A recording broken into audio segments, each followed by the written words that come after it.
ever seen the sun rising out of the horizon and wondered, how does the sun manage to do this day after day? Or how does the sun manage to set day after day?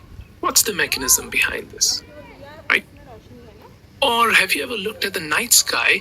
And if you look at the night sky, you would notice that stars seem to move in the night sky. And why do they seem to move in a circular path? Right? Have you ever wondered this? Or how about this simple example of shadows? Why does the size of the shadow change? Why does it become larger and then smaller? What's the logic? Right? Or how about the bones of our body? How are we able to bend our elbows? Right? Why are we able to bend our elbows? And why are we not able to bend our bones at certain points? Right? Here we've got a question of why and why not. Or how does the mechanism of breathing work? How is this child able to breathe in and breathe out? Right?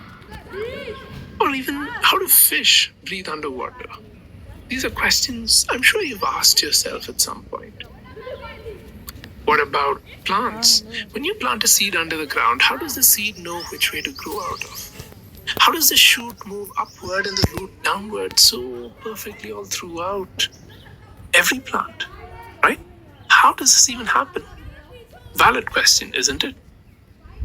Where does the plant get the energy to grow out of the ground? Right? So that's a valid question too.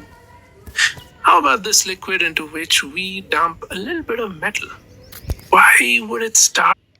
There's some kind of gas that's coming out. What gas is it? Right? Or have a look at this. How does this frog manage to make such a sound, and why does it do that? Let me show you another interesting thing. Here's a lake that's almost like a mirror, right? It's that silent. If a lake can be so silent, why does the ocean rage and roar, and where do tides come from? Right? So there are a lot of whys and hows and why nots and all of those questions that we have when we look into nature. And we've got literally countless questions when we look into nature. Science tries to provide the answers to those questions.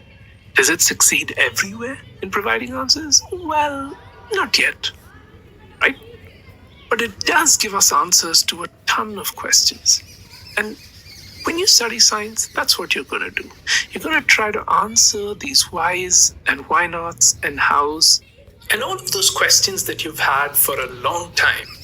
I'm sure this is going to fascinate you. I'm really excited for you to get on the bandwagon and start learning science. Happy learning.